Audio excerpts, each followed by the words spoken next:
ভোটের মুখে ঢালাও উপহার ঘোষণা করল রাজ্য সরকার।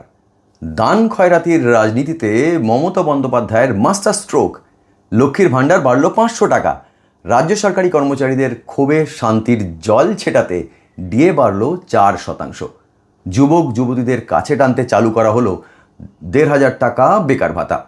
রাজ্যের অঙ্গনওয়াড়ি কর্মী এবং অঙ্গনওয়াড়ি সহায়কদের জন্য 1000 টাকা করে ভাতা বাড়ানোর ঘোষণাও করা হলো।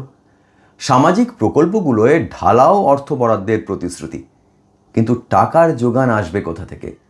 অর্থনীতির পাঠ বলে এই ধরনের দান খয়রাতির রাজনীতি ভোটের বাজারে বাজিমাত করতে পারলেও আখেরে রাজ্যের সামগ্রিক কোনো উন্নতি হয় না।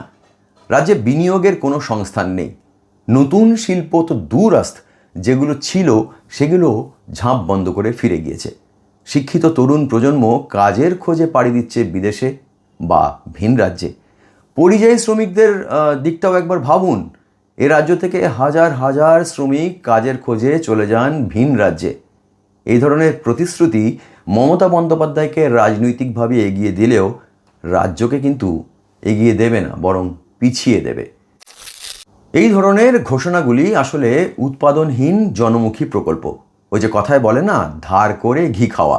যত্র আয় তত্র ব্যয়ের প্রশাসনিক সংসারে এই খরচ ও বেতন ভাতা সামলে উন্নয়নের জন্য হাতে টাকা প্রায় কিছুই থাকে না।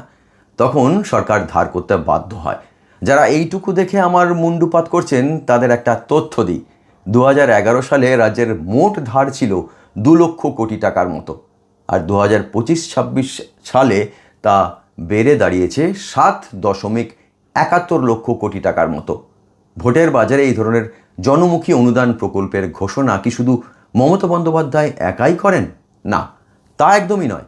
অন্যান্য রাজ্যের মুখ্যমন্ত্রীরাও এই একই পথে হাঁটেন, কিন্তু পার্থক্য হলো ওই রাজ্যগুলো বিনিয়োগ টানতে সক্ষম হয়েছে। ফলে তারা অনুদান প্রকল্পের বোঝা সামলেও নতুন বিনিয়োগ টেনে এনে কর্মসংস্থানের ব্যবস্থা করতে পেরেছে, বরাদ্দ বাড়াতে পেরেছে পরিকাঠামোর উন্নয়নে, যেখানে এই রাজ্য অনেকটাই পিছিয়ে আছে।